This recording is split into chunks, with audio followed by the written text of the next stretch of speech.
மரம் வளர்ப்போம். மானிடர்களே, மரம் நான் பேசுகிறேன். சபை நடுவே நீடோடை வாசியாதவனை மரம் என்பீர்.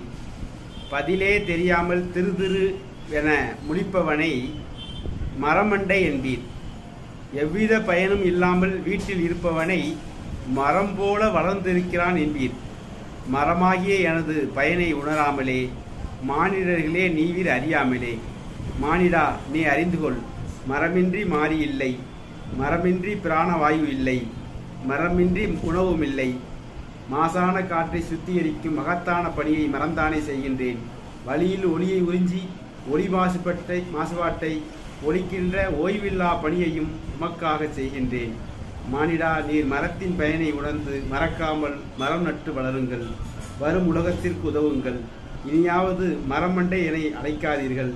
மரம் போல சமூகத்திற்கு மகத்தான சேவை